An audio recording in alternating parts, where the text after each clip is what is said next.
Mari kita memohon pimpinan Tuhan sebelum kita merenungkan bagian firman Tuhan ini. Tuhan, kami serahkan waktu pembacaan dan perenungan firman Tuhan. Kiranya Engkau berkenan membukakan hati kami, meneranginya, sehingga sekiranya ada hal-hal yang tidak berkenan di hadapan Tuhan, kami boleh bertobat darinya dan kembali ke jalan Tuhan, hidup seturut dengan yang Tuhan mau. Terima kasih, berkatilah kami semua, baik yang berbicara maupun yang mendengarkan. Kiranya Allah Roh Kudus berkenan menolong kami, membimbing kami hidup di dalam jalan-jalan Tuhan. Di dalam nama Tuhan Yesus kami berdoa. Amin.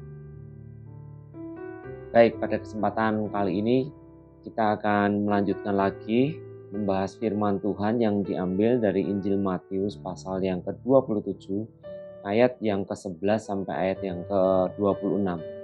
Saya akan membacakan secara bertahap dan kemudian kita coba renungkan, ya, kita lihat, bandingkan ya, selami dinamika apa yang terjadi di dalamnya dan bagaimana kita bisa mengimplementasikan dalam hidup kita sehari-hari. Jadi setidak-tidaknya ada 3 bagian yang saya dapatkan di sini. Bagian yang pertama itu adalah sikap memilih berbicara atau memilih untuk diam, yaitu yang dilakukan oleh Tuhan Yesus. Lalu yang kedua yang dilakukan oleh manusia, memilih penjahat atau penebus. Dan yang ketiga memilih lepas tangan dan kehancuran. Jadi tidak ada lagi pilihan untuk melakukan yang baik di perikop ini ya. LAI memberikan judul Yesus di hadapan Pilatus. Matius 26 ayat 11 sampai ke 26. Saya akan bacakan untuk ayat 11 sampai 14 terlebih dahulu. Lalu Yesus dihadapkan kepada wali negeri, dan wali negeri bertanya kepadanya, "Engkaukah raja orang Yahudi?" Jawab Yesus, "Engkau sendiri mengatakannya." Tetapi atas tuduhan yang diajukan imam-imam kepala dan tua-tua terhadap dia, ia tidak memberi jawab apapun. Maka kata Pilatus kepadanya, "Tidakkah engkau dengar betapa banyaknya tuduhan saksi-saksi ini terhadap engkau?" Tetapi ia tidak menjawab suatu kata pun, sehingga wali negeri itu sangat heran. Ya, seperti sudah saya sebutkan tadi, jadi di bagian ini kita bisa melihat Tuhan Yesus hanya berbicara seperlunya. Dia menjawab apa yang ditanyakan oleh wali negeri, ya, Pilatus pada saat itu. Karena Tuhan Yesus tahu bahwa pertanyaan Pilatus tersebut adalah pertanyaan untuk menggali informasi. Dan mengapa Tuhan Yesus tidak menjawab pertanyaan-pertanyaan yang dituduhkan banyak saksi? Pernyataan-pernyataan atau fitnah-fitnah, semuanya itu karena Tuhan Yesus tidak mau berdebat dengan mereka. Karena Tuhan tahu bahwa apapun yang akan Tuhan Yesus katakan itu tidak membawa dampak apa-apa. Karena mereka sudah punya keputusan dan mereka sudah pada pendiriannya sendiri.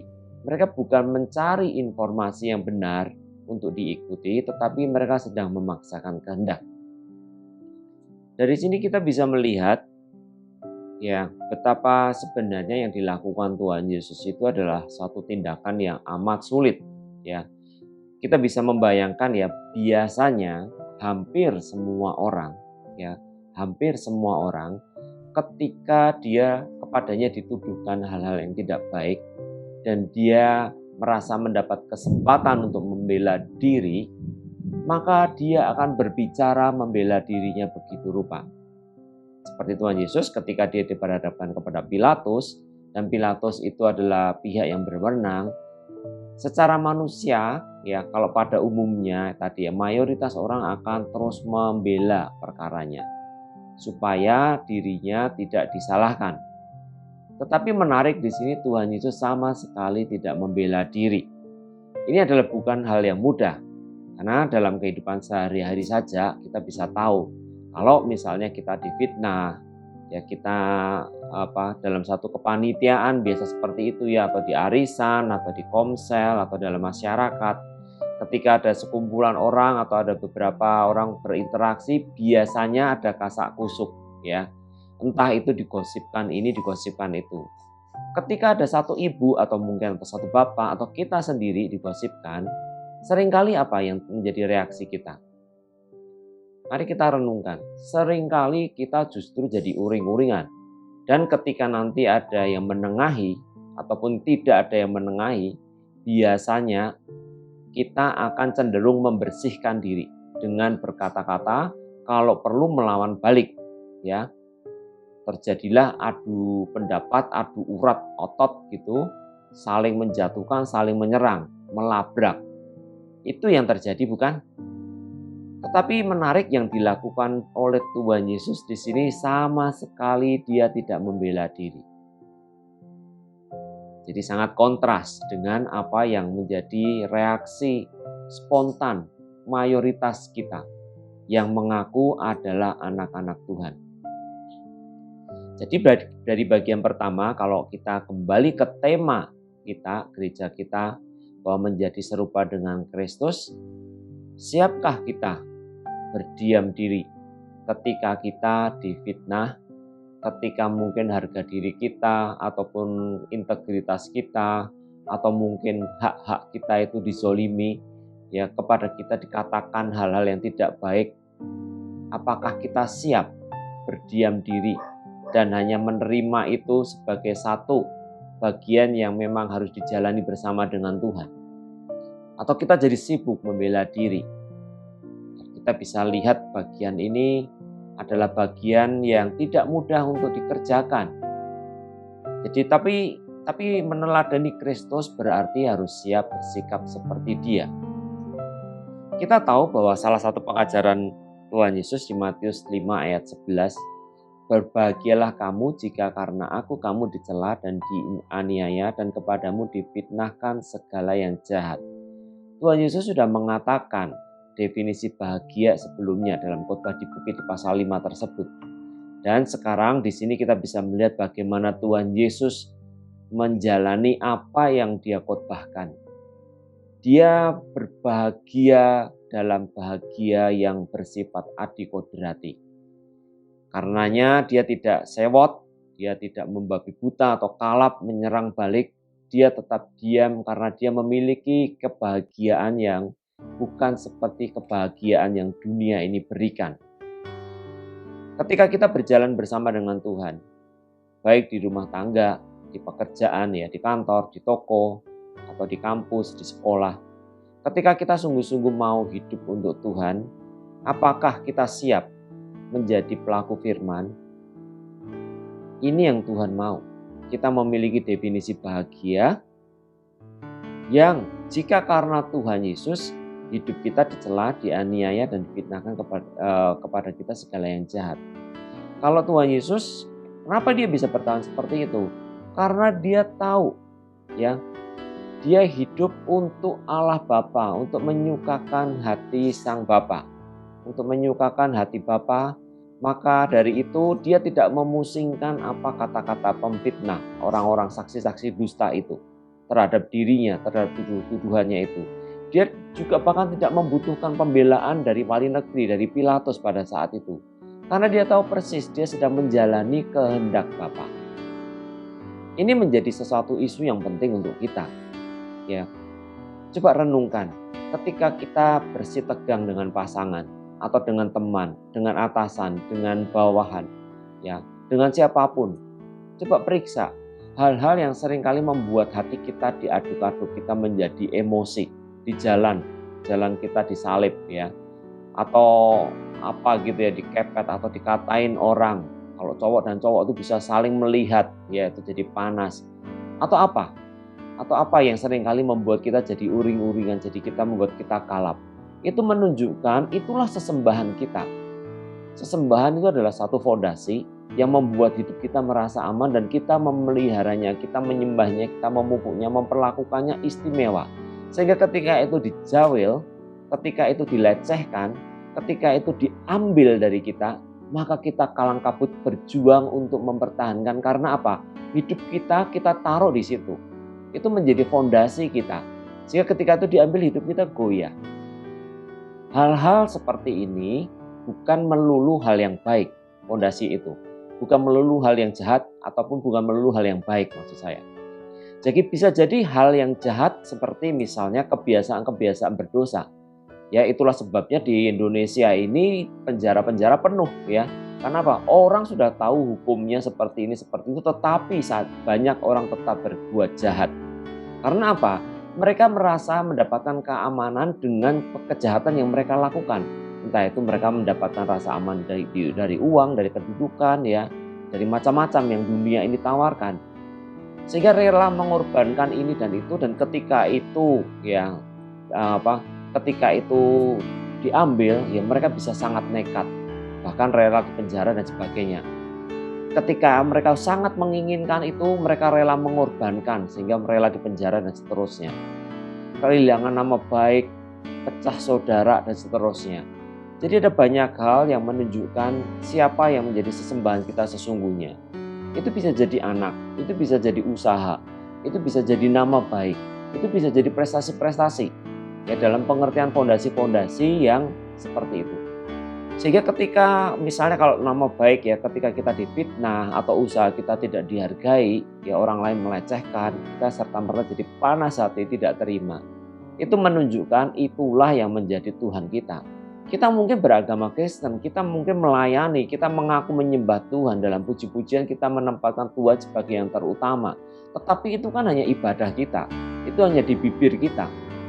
Yang sesungguhnya yang terutama di dalam hidup kita itu apa? Ketika kita disenggol, kita jadi uring-uringan, kita malah, kita kalap. Itulah yang sebenarnya.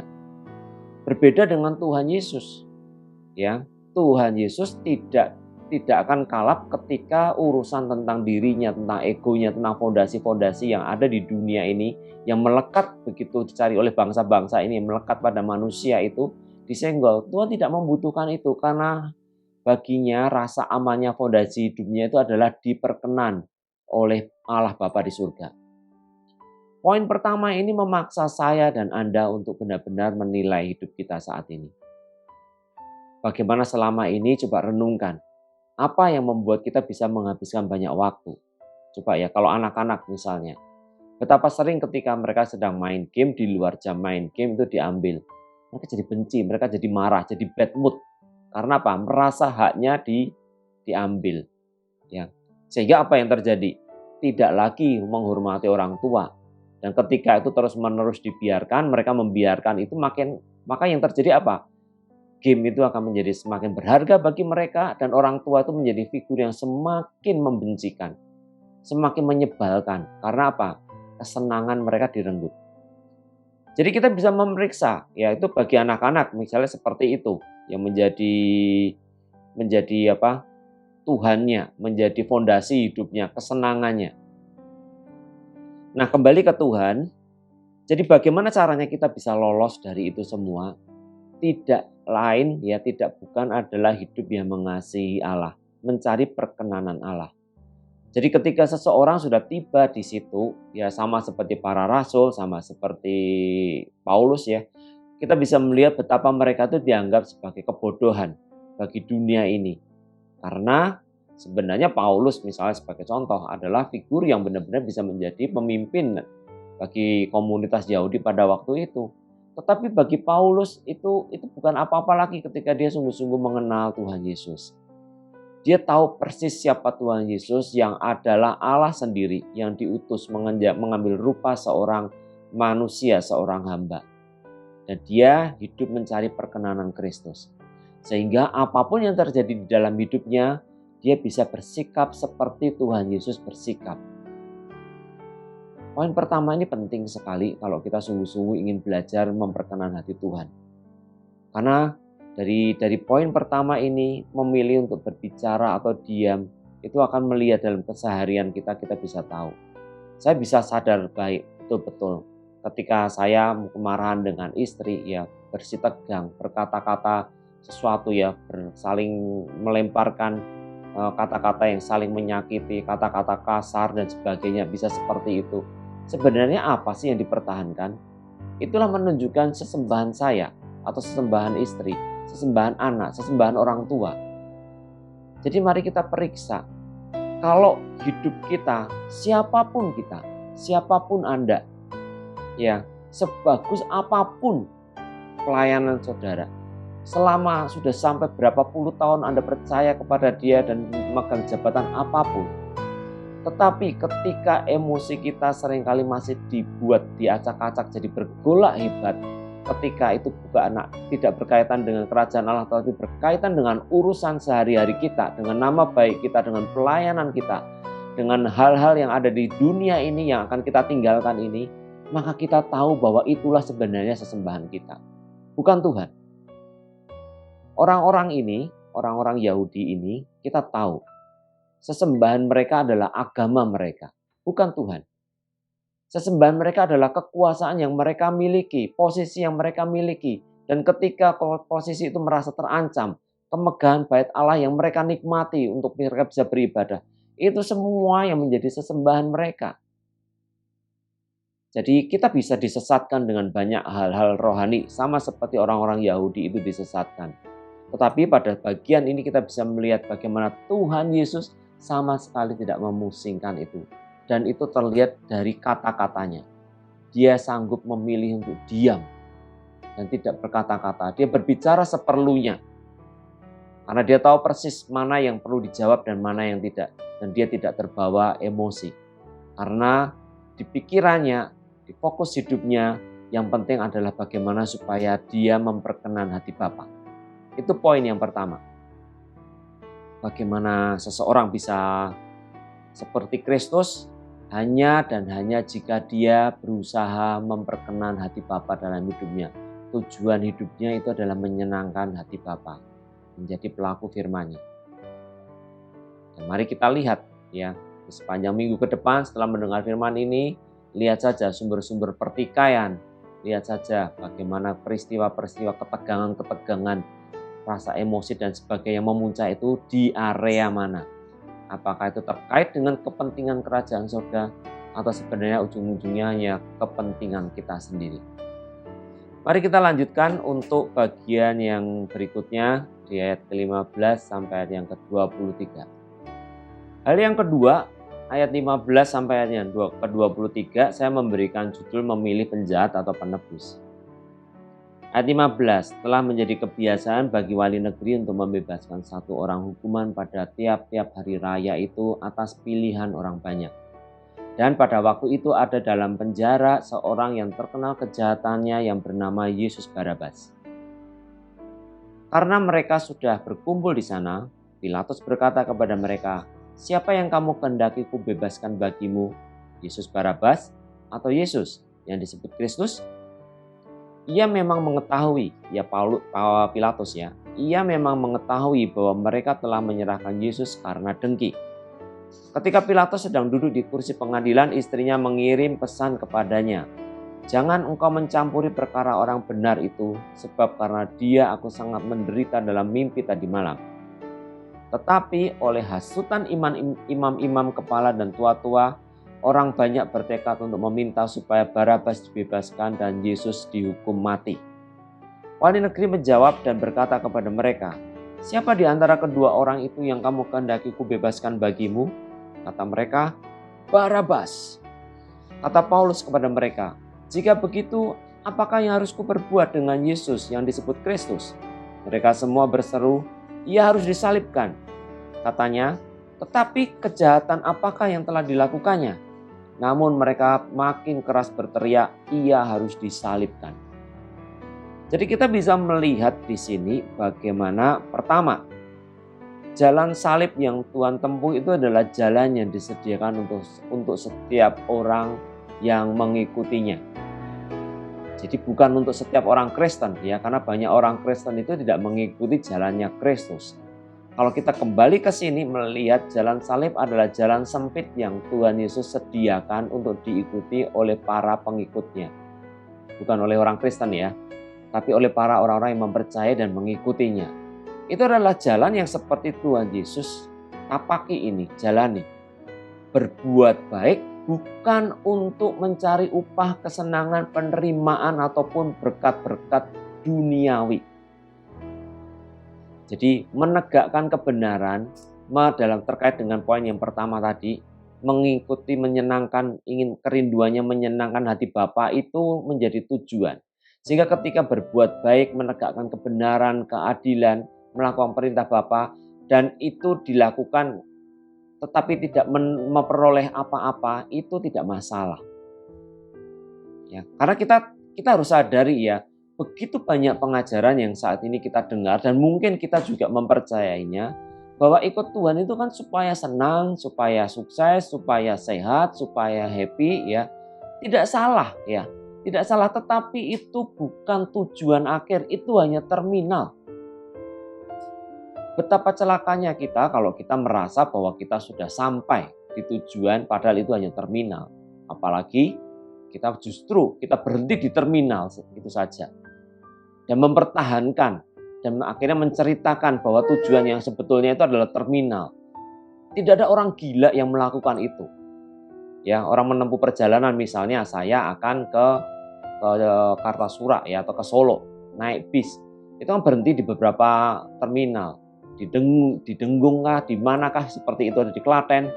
Tidak mungkin akhirnya ketika saya sampai di terminal, saya sudah sampai ke Solo dan akhirnya saya justru akan bongkar muatan di situ ya, akhirnya menetap di terminal. Itu adalah konyol sekali. Tetapi dalam kekristenan ada banyak sekali orang yang berlaku seperti itu. Merasa bahwa mereka sudah diperkenan Tuhan ketika mereka sudah berada di terminal. Dan menjadikan terminal itu sebagai tanda bahwa mereka itu sudah diperkenan Tuhan. Dan akhirnya tanpa disadari mereka menyesatkan banyak orang untuk melihat bahwa tujuan yaitu jalan salib itu sendiri adalah terminal. Kesuksesan, mujizat dan banyak hal-hal baik yang ditawarkan, yang dimarketing oleh banyak gereja saat ini. Tapi di sini kita bisa melihat betapa Tuhan Yesus dengan semua kebaikannya, semua dengan kesucian hidupnya, dengan kesalehannya, dengan kuasanya yang besar, itu bukan untuk mendapatkan penerimaan pelayanan. Tujuannya adalah untuk mendamaikan orang berdosa. Dan reaksi orang-orang yang ada di sekelilingnya pada waktu itu yang kita bisa lihat begitu konyol, begitu picik ini, itu tidak mempengaruhi hidupnya dan tidak dijadikan standarnya. Kita bisa melihat betapa banyak orang-orang yang mengikuti Tuhan Yesus mengalami nasib yang serupa dengan Tuhan Yesus. Dan ada jejak, ada keserupaan dengan Sang Putra, dengan Tuhan Yesus, itu terlihat dalam hidupnya. Para rasul kita tahu sendiri kisah-kisah hidup mereka seperti apa. Paulus kita tahu sendiri kisah-kisah hidupnya seperti apa. Jadi mari kita lihat bagian pertama dari memilih penjahat atau penebus itu adalah satu pilihan yang sebenarnya sudah kita buat sejak kita awal memutuskan untuk menerima Tuhan. Kita ingin menerima Tuhan itu sebagai Tuhan atau sebagai sarana, hanya sebagai terminal. Karena kita memiliki tujuan-tujuan duniawi kita sendiri. Jadi jalan salib adalah jalan untuk menegakkan yang Bapa mau. Jalan salib adalah jalan untuk menegakkan apa yang Bapa mau. Yaitu menggenapi seluruh kehendak Bapa sampai akhir hidup. Tetapi ini bukan berarti ya tidak seperti semangat-semangat radikalis agama yang memaksakan membela Tuhan sampai rela membunuh sesamanya. Bukan ya. Apa yang Tuhan Yesus tunjukkan di sini teladankan, dia memperkenankan, dia memperjuangkan hati Bapa yang mengasihi orang-orang berdosa dan rela mati untuk itu. Jadi bukan memaksakan kehendak ya, seperti memaksakan pelayanan dan akhirnya harus diterima, ya macam-macam seperti itu, bukan. Ya mempertahankan bentuk ini, bentuk itu, tradisi-tradisi, budaya-budaya gereja, bukan seperti itu. Tetapi benar-benar ingin melakukan, menjangkau orang-orang berdosa walaupun untuk itu harus kehilangan nyawa. Tuhan Yesus tidak salah tetapi ia dibuat salah. Siapa yang melakukan itu? Ya orang-orang yang beragama tadi. Ia tidak layak dihukum mati tetapi ia tetap saja dihukum mati dan diperlakukan tidak adil. Sekali lagi, kalau kita sungguh-sungguh percaya Kristus dan ingin mengikut Dia dan menjadi serupa dengan gambarannya, maka ini harus terus-menerus kita ingatkan dalam pikiran kita. Tuhan bukan jin, Dia bukan pesugihan. Dia adalah Tuhan atas segala Tuhan, Raja atas segala Raja. Kalau kita diperkenan mengikut Dia, menghamba kepadanya, itu kita sama sekali tidak berhak untuk minta ini itu atau ngatur Dia begini begitu. Kurang ajar sekali kita kalau bisa seperti itu. Siapa kita sehingga kita berani ngatur ini dan itu?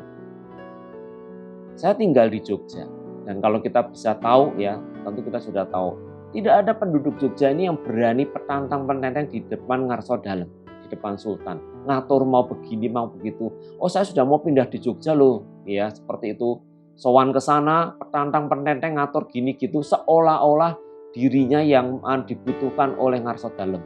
Itu menggelikan sekali. Tetapi ironisnya betapa banyaknya anak-anak Tuhan yang merasa bisa memperlakukan Tuhan seperti itu, ya, sehina itu. Ada sesuatu yang salah dalam kekristenan yang semacam itu. Karena kekristenan yang disaksikan di Alkitab adalah kekristenan orang-orang yang menghamba begitu rupa. Mereka kadang-kadang mengerang, mengapa seperti ini Tuhan, mengapa seperti itu. Kalau tadi kita melihat dari Yeremia, bahan santapan harian pagi ini, kita bisa melihat Yeremia mengerang seperti itu. Bukannya Tuhan hiburkan, oh iya kasihan ya karena dia akan ditolak dan sebagainya. Tuhan bilang, loh kamu ini baru ya, ini kamu sedang orang jalan kaki aja kamu sudah capek gitu. Ini masih di padang ya, belum lagi nanti di semak belukar. Dan Yeremia tetap setia, itulah sikap hamba. Itulah yang ditunjukkan oleh Tuhan Yesus. Itulah yang ditunjukkan oleh para rasul. Dan itulah yang ditawarkan kepada kita. Siapkah kita mengikut Tuhan yang seperti ini? Allah yang berdaulat, bukan Allah yang didaulat ya. Tetapi Allah yang berdaulat. Beda sekali berdaulat dan didaulat. Mari kita evaluasi dari hal ini ya. Kalau kita tidak segera memutuskan, maka benar-benar kita tidak ada bedanya dengan imam-imam kepala tua-tua Yahudi pada waktu itu. Kenapa mereka bisa sampai seperti itu? Kita bisa melihat ya, ada kedengkian atau iri hati yang dibalur dengan agama ya, menjadikan orang itu mabuk agama. Ya, jadi ini bukan hal baru seperti yang banyak terjadi di peristiwa-peristiwa di negara kita. Orang-orang yang mabuk agama, yang rela ya membunuh orang ya, memfitnah dan sebagainya. Bukan hanya di sini saja. Dulu sekali ini sudah dilakukan oleh orang-orang yang tahu Taurat. Orang-orang saleh, orang-orang yang menjaga syariat agama Yahudi begitu ketat. 613 ya. Hukum itu benar-benar diuraikan ya. 10 hukum itu menjadi 16. Dari Taurat 613 itu dilakukan begitu rupa. Mereka mabuk agama.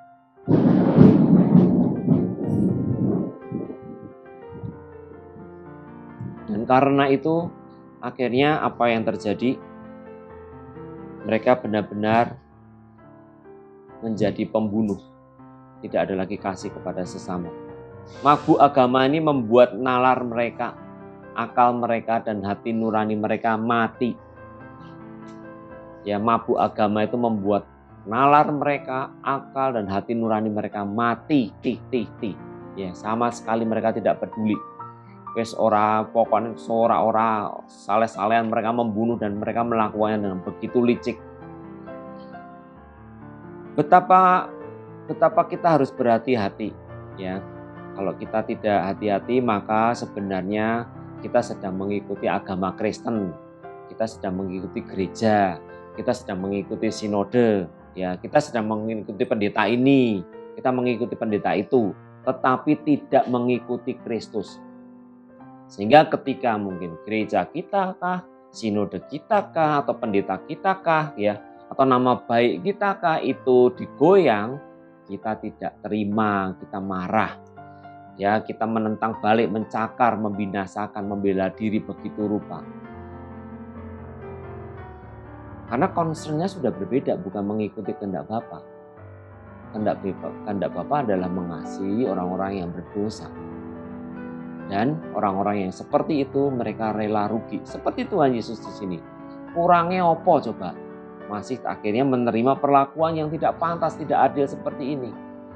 Ya, kita dipanggil satu paket kalau dengan Kristus, ya kita mau jadi sama serupa dengan Dia, ya ini yang harus kita lakukan. Tidak ada yang lain. Lalu hal yang ketiga dari bagian ini yang kita bisa dapatkan, yang pertama tadi ya, jalan salib, menegakkan jalan salib itu bukan untuk berdagang mendapatkan hal-hal yang baik. Kita melihat di sini Tuhan Yesus justru akhirnya dihukum mati.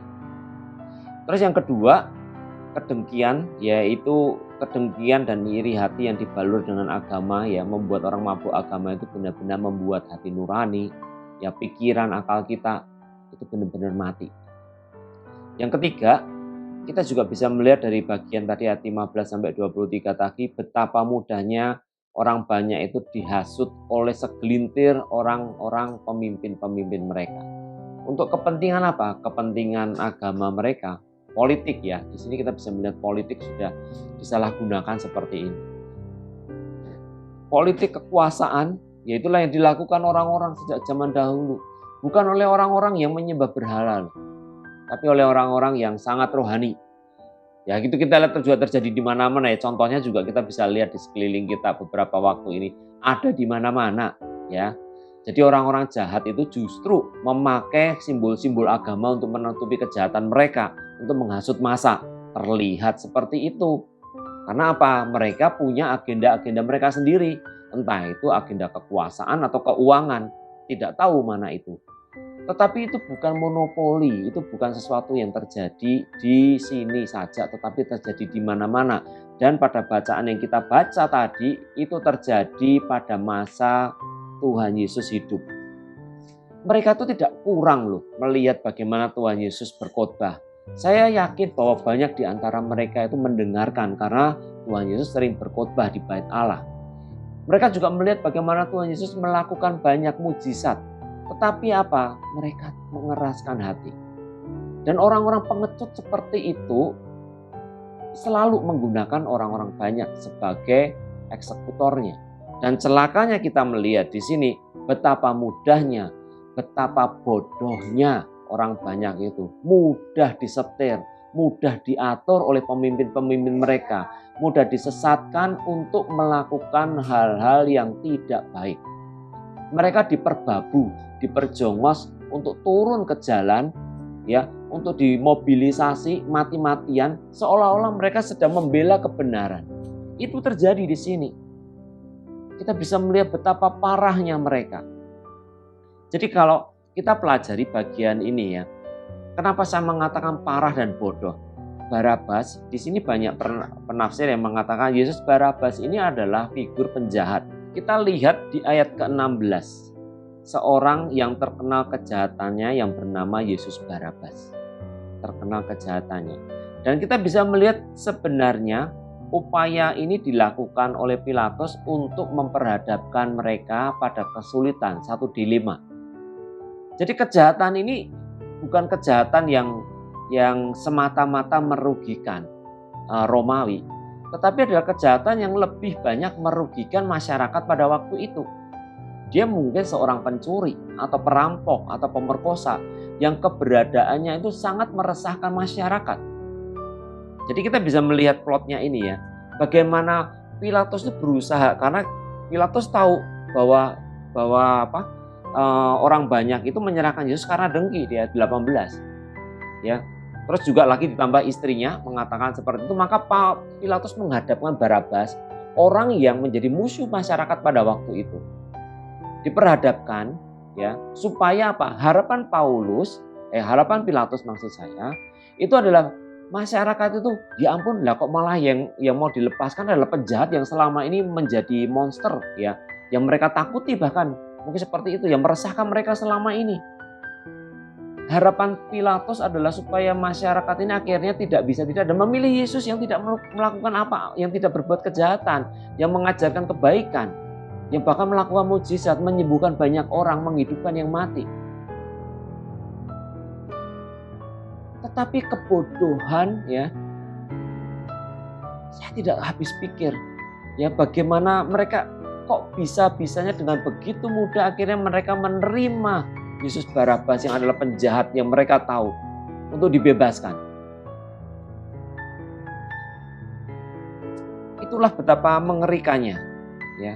Betapa mengerikannya kalau kita menjadi jemaat, ya. Kalau kita menjadi orang percaya yang hanya nurut saja apa yang dikatakan para pemimpin. Tidak mau belajar Alkitab sendiri, ya, ngefans, ya, pasrah bongkoan terhadap pengkhotbah ini, pengkhotbah itu, tidak mau belajar Alkitab sendiri. Ini ya gitu. Sehingga Kalau pemimpinnya nyemplung jurang, ya mereka ikut nyemplung jurang. Dan mereka mau diplokoto, dihasut, ya, mereka digerakkan untuk memenuhi kepentingan para pemimpin mereka. Nah, kita melihat di sini bagaimana mereka begitu mudahnya dihasut untuk memilih yang jahat. Musuh mereka itu justru mereka pilih untuk dibebaskan. Bodoh kan? Ya, kita gampang sekali mengatakan bodoh. Tetapi mari kita lihat. Keputusan-keputusan seperti itu tidak terjadi begitu saja pada waktu itu. Tetapi sebenarnya itu adalah satu pembiasaan yang sudah sering kali kita lakukan. Saya berulang kali ya kalau diskusi dengan anak-anak. Yang berulang kali. Hampir kita semua yang punya anak-anak remaja mengalaminya. Ya. Anak-anak itu begitu suka main game online. Ya, seperti itu. Entah itu apa itu ML kah, ya Mobile Legend atau yang semacamnya. Mereka begitu senang. Mereka bisa menjawab bahwa game itu hanya menghabiskan waktu mereka, waktu belajar mereka, atau waktu untuk mereka sebenarnya bisa melakukan kegiatan yang produktif. Mereka tahu ya bahwa sebenarnya kalau misalnya mereka latihan piano atau latihan musik atau belajar latihan catur ya bertanding seperti itu, mereka tahu bahwa itu adalah sesuatu yang baik. Dan mereka tahu yang jahat yang menghabiskan waktu mereka dan itu hanya bunuh-bunuhan ya toh. Mobile Legends itu bunuh-bunuhan ya. Keperu-keperuan pakai tenaga dalam dihancurkan, diledakkan dan sebagainya. Mereka tahu itu jahat. Tetapi apa? Itu yang dipilih. Itu yang dibiarkan menguasai hidup mereka. Ibaratnya ya seperti kalau ada satu ilustrasi memberikan makan apa, kita punya dua anjing yang selalu bertengkar ya, anjing hitam dan anjing putih misalnya gitu ya.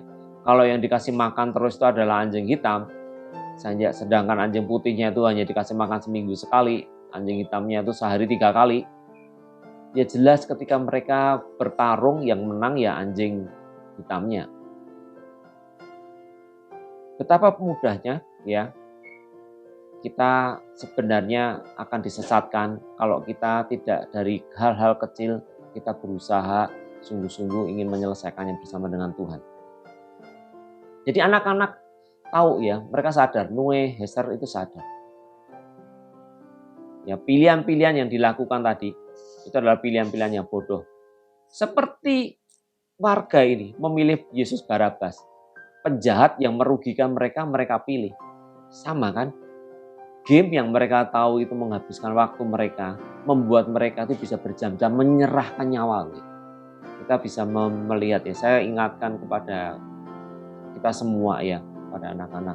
Ketika kita main game, nonton YouTube, nonton drakor, ya macam-macam itu, kita itu sedang menyerahkan nyawa kita untuk itu, untuk kita dijual kan. Karena apa? Mereka mendapatkan uang dari AdSense, dari iklan, atau dari yang lain. Ya, beli koin lah, beli diamond dan sebagainya. Seperti itu, dan nyawa kita itu kita serahkan kepada mereka sehingga kita tidak punya waktu. Waktu yang sudah dipakai itu kan hilang. Nyawa kita berapa jam ya setiap hari terus diakumulasi dalam beberapa tahun. Kalau sehari main atau nontonnya itu 4 jam, artinya 1/6 hari ya, 1/6 hari. Kalau kita tidurnya itu 8 jam ya, tidur normal, artinya jadi waktu produktif efektif kita itu kan 16 jam. 24 kurangi 8 waktu tidur, jadi ada 16 jam. Jadi waktu produktif kita itu 16 jam. Kalau 4 jamnya untuk nge-game. Artinya apa? 1/4 hidup itu dipakai untuk hal-hal yang tidak berguna, yang bahkan merugikan, yang disadari. Dan itu terus dilakukan. Dan kalau itu terus dilakukan, nanti ketika ada pilihan-pilihan yang kritis, pilihan-pilihan yang besar, jadilah kita seperti warga pada waktu itu. Milih Yesus Barabas. Bukan Yesus Kristus, tapi Yesus Barabas. Remaja juga sama. Ya, kalau anak-anak seperti itu, remaja, anak-anak mirip-mirip. Kalau remaja, mereka akan lebih nanti mungkin lebih mencari perkenanan siapa. Lebih memilih dikenan teman-temannya, diterima teman-temannya, atau diterima oleh Tuhan. Kalau yang dibiasakan itu apa? Mencari perkenanan teman-teman, dianggap, keren ini. Diikutin, tidak dianggap katrok dan sebagainya, dianggap gaul, dianggap ya dengan semua saya tidak tahu apa ya sekarang yang menjadi sesuatu yang hype untuk anak-anak remaja seperti apa. Daripada orang memikirkan remaja ini memikirkan untuk lebih dikenal dan diterima Tuhan, ya itu nanti akan persis seperti mereka. Karena apa? Sudah terbiasa memilih yang jahat, yang nggak ada hubungannya apa-apa dengan Tuhan. Hubungannya hanya supaya dirinya diterima aja. Ya tidak akan beda jauh, mudah sekali akan diselewengkan. Lalu bagaimana dengan orang dewasa? Orang dewasa lebih kompleks lagi ya. Jadi kebanyakan kan kalau yang sering kita dengar itu kan musuhnya orang dewasa itu kan harta tahta wanita, ya toh. Bentuknya itu benar-benar yang vulgar, ya toh, benar-benar mata duitan, ya toh, ambisius, wedoan gitu ya, benar-benar seperti itu, sampai yang soft, yang tidak terlihat, yang terlihat halus dan bahkan terlihat rohani, bisa seperti itu, ya. Jadi salah satunya untuk mengejar harta dengan memanfaatkan Tuhan, ya. Jelas menjadikan Tuhan sebagai pesugihan. Terus tahta apa? Berebut posisi ya sebagai majelis, sebagai pengurus, sebagai ketua ya di gereja atau di sinode, rebutan seperti itu. Oh, kelihatan sekali ya. Akan terjadi seperti itu. Wanita ya sama saja yang ya akhirnya apa? Kalau diam-diam ya di medsosnya masing-masing, di handphonenya masing-masing ya menikmati yang seperti itu yang soft ya, nggak terlihat seperti itu, diam-diam seperti itu. Atau bahkan ada yang berani tuh ya diposting tuh, posting wanita-wanita yang vulgar di grup lagi. Ya, di grup gereja lagi misalnya gitu ya. Di grup kumpulan di komunitasnya. Ya, seperti itu. Yang tidak pantas ya, sebenarnya tidak pantas untuk dibagikan dan itu merasa oke-oke saja seperti itu. Dari bentuk yang parah maupun yang terlihat halus, yang tampaknya oke, yang tampaknya hanya gojek-gojek saja, atau kita sungguh-sungguh mau benar-benar menjadi pelayan Tuhan, yang hamba Tuhan yang setia, yang mungkin dilihat kaku lah, nggak gaul lah, ya bahkan mungkin mudah disingkirkan, difitnah dan sebagainya. Kita milih yang mana?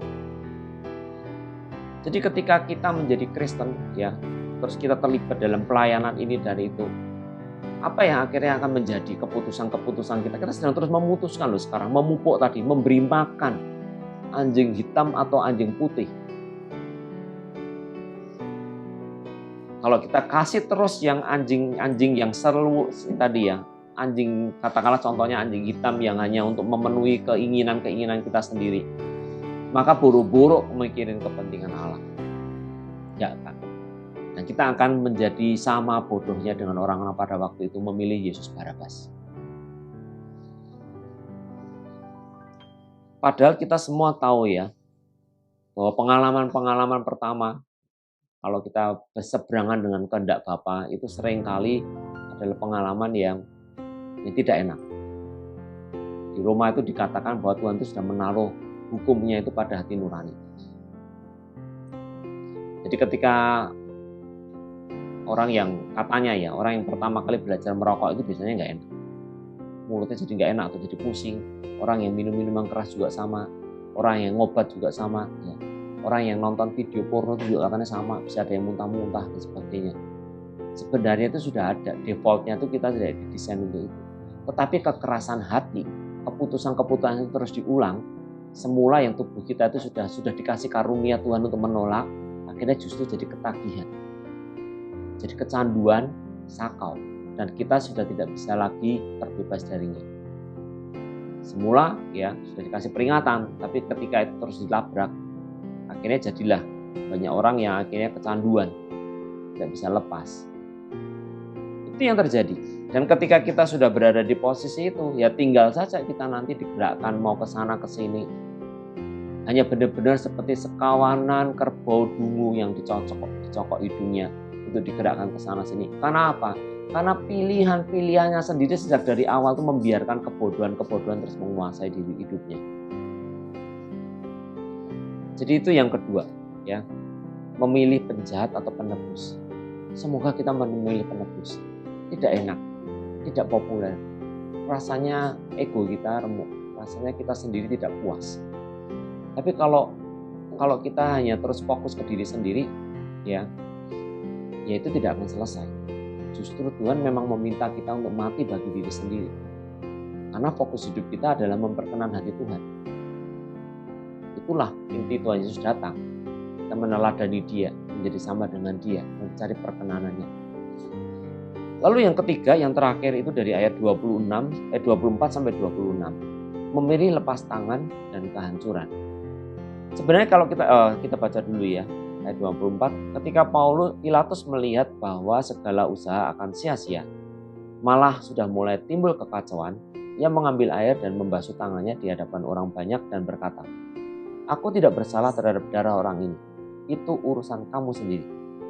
Dan seluruh rakyat itu menjawab, seluruh rakyat bodoh tadi itu menjawab, "Biarlah darahnya ditanggungkan atas kami dan atas anak-anak kami." Lalu Pilatus membebaskan Barabas bagi mereka, tetapi Yesus disesahnya lalu diserahkannya untuk disalibkan. Pertama, kita bisa melihat Pilatus kehilangan kesempatan emas. Saya tidak tahu bagaimana Injil ini akan ditulis kalau misalnya pada waktu itu akhirnya Pilatus memilih untuk menegakkan kebenaran. Dia punya tentara, dia punya kuasa, tetapi dia menyerah pada masa. Sehingga yang terjadi apa? Dia dicatat sebagai penguasa yang pengecut. Ya. Dia takut kehilangan kedudukannya untuk menjaga kondusivitas, ya, menjaga keamanan, ketertiban dengan mengorbankan kebenaran, dengan membiarkan kezaliman. Itu juga terjadi beberapa waktu yang lalu di DKI, bukan? Bagaimana orang-orang yang memiliki kekuasaan itu demi atas nama, ya, supaya terjadi untuk keamanan, akhirnya ada seseorang yang jelas-jelas tidak bersalah yang dia difitnah justru dipenjara. Itu bukan hanya dilakukan oleh orang-orang itu, tetapi orang setingkat, selevel ini, penjajah yang berkuasa pun melakukannya. Itulah natur kekuasaan dunia ini. Tampaknya gagah, tampaknya punya kuasa, tampaknya luar biasa, tetapi ujung-ujungnya sebenarnya apa? Pengecut. Beda sekali dengan Tuhan Yesus kan, yang tidak terbentarkan. Sendirian dia menghadapi itu semua. Murid-murid melarikan diri. Karena apa? Fondasi Tuhan Yesus adalah menyukakan hati Bapa.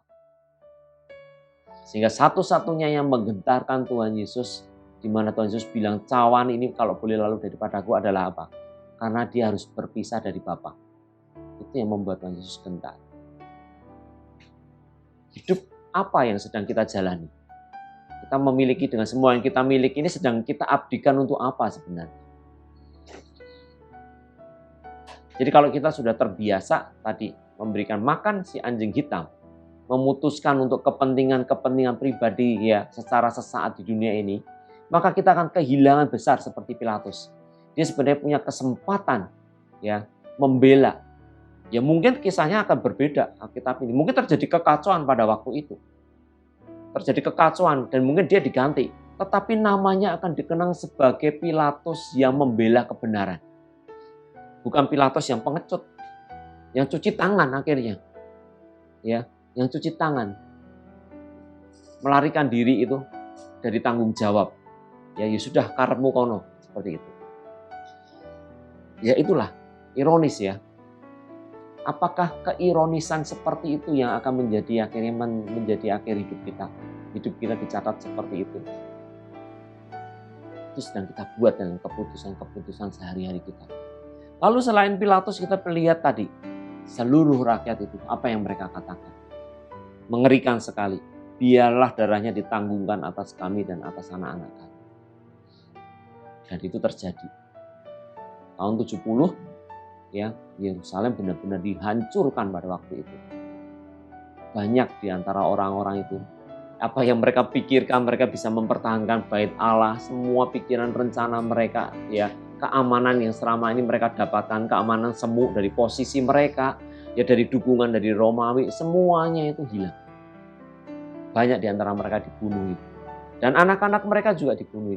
Bahkan ada yang mengkaitkan peristiwa bagaimana Hitler membantai sekian juta ya, sekian juta orang Yahudi itu adalah bagian dari ini, kutukan yang mereka harus jalani karena sikap bodoh nenek moyang mereka. Apakah kita mau mewariskan kehidupan yang seperti ini kepada anak-anak kita? Kita sedang membuatnya saat ini. Oh, saya belum menikah, saya masih remaja, saya masih sekolah, saya masih SD.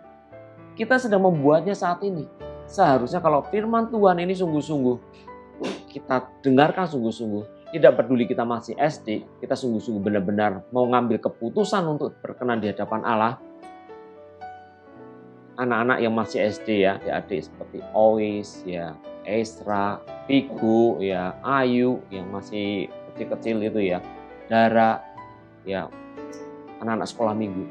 Kalau kalian sungguh-sungguh akhirnya memutuskan hidup untuk berkenan bagi Allah, tidak lagi mau memberi makanan kepada tadi keinginan-keinginan yang jahat, keinginan yang menyenangkan diri sendiri, nge-game gitu ya. Ya, kalian sudah belajar untuk mati bagi diri sendiri, hidup bagi Kristus, ingin menyenangkan hati Bapa, menghormati orang tua, ya, menggunakan waktu dengan baik, sadar karena hari-hari ini adalah jahat. Jadi melakukan semua yang firman Tuhan katakan, kalian akan benar-benar membangkitkan. Kelak nanti kalian akan menjadi orang-orang yang sama seperti Tuhan Yesus. Belum tentu akan berakhir bahagia di dunia yang jahat ini loh ya. Tetapi kalian sudah menghentikan satu keruntuhan yang sedang terjadi di mana-mana. Jadi untuk yang remaja, untuk yang pemuda atau yang tua, mungkin agak terlambat. Tetapi tidak apa-apa, ayo kita berubah bersama-sama. Saya juga masih harus berubah bersama-sama. Untuk mencari perkenanan Tuhan. Supaya apa? Kita tidak jadi seperti Pilatus, ketoknya berkuasa tetapi sebenarnya ya pengecut seperti itu. Atau kita menjadi ini ya, masyarakat rakyat yang bodoh sedemikian rupa. Menginginkan kebinasaan mereka sendiri dan kebinasaan keturunan mereka. Konyol sekali bukan? Jadi mari kita kembali ke bagian firman Tuhan ini. Pilihlah apa yang sudah Tuhan Yesus kerjakan. Mengikut Tuhan karena setia. Bukan karena mengikut Tuhan dengan setia, bukan untuk mencari berkatnya, tetapi untuk memperkenan hati Bapa. Biarlah apa yang sudah kita renungkan, ya apa yang kita bisa pelajari bersama-sama, kita renungkan lagi. Supaya hidup kita menjadi semakin dikenan oleh Tuhan. Mari kita berdoa. Terima kasih untuk kasih setiamu, Engkau sekali lagi menunjukkan kepada kami standar-Mu yang luar biasa Tuhan. Engkau yang rela berdiam diri, tidak menanggapi ataupun tidak tersulut, tidak terprovokasi. Karena Engkau tahu bahwa Engkau hanya ingin memperkenan hati Bapa. Terima kasih Engkau memberikan undangan kepada kami semua untuk bisa berbagian di dalamnya dan menjadi pelaku sama seperti Engkau, menjadi pelaku firman, menyukakan hati Bapa, memiliki fondasi hidup yang sama seperti Tuhan Yesus, ingin menyenangkan hati Bapa, mengasihi Bapa dengan seluruh totalitas hidup kami. Kami juga melihat potret hidup kami dalam konteks masing-masing sebenarnya tidak beda jauh Tuhan dengan apa yang terjadi. Baik yang dilakukan oleh Pilatus maupun tua-tua Yahudi, imam-imam kepala dan rakyat pada waktu itu. Kami masing-masing kalau membiarkan hidup kami ini terus mengikuti Tuhan Yesus, mengikuti kekristenan kami dengan cara yang salah, kami tidak akan beda jauh dengan mereka Tuhan. Kami akan menyalibkan Engkau, kami akan bahkan mungkin pindah agama mungkin, kami akan berbuat semau sendiri, hanya memperalat Engkau, atau bahkan mungkin kami begitu mudahnya disesatkan, digerakkan untuk melakukan kebodohan-kebodohan yang merugikan diri kami sendiri dan diri keluarga kami sendiri. Terima kasih untuk firman yang terus mengingatkan kami Tuhan, supaya kami berjalan bertindak hati-hati. Karena sebenarnya sejarah terus berulang. Dan kami bersyukur firman-Mu pada kesempatan ini mengingatkan kami, supaya kami tidak mengulang kebodohan-kebodohan yang terjadi pada waktu itu. Dalam kebodohan-kebodohan keluarga kami atau hidup kami saat ini dan kelak. Tetapi kami memutuskannya sekarang. Kami mau menjadi serupa dengan Kristus. Hanya mencari perkenanan Bapa. Dan kami ingin melatih Tuhan perkataan kami, ego kami. Kami mau mati bagi diri sendiri, diri kami ini. Dan hidup bagi Kristus. Tolonglah kami yang lemah ini Tuhan. Terima kasih. Kiranya Roh Kudus-Mu menguatkan dan memeteraikan semua yang sesuai dan berkenan di hadapan-Mu Tuhan. Dan membuat apa yang tidak berkenan yang hamba-Mu ini katakan itu lupakan begitu saja. Biarlah Kau dapati hati yang sungguh-sungguh ingin menyukakan hati-Mu, yang saat ini benar-benar dimeteraikan untuk selama-lamanya bersama-sama dengan-Mu di bumi ini seperti di surga. Di dalam nama Tuhan Yesus.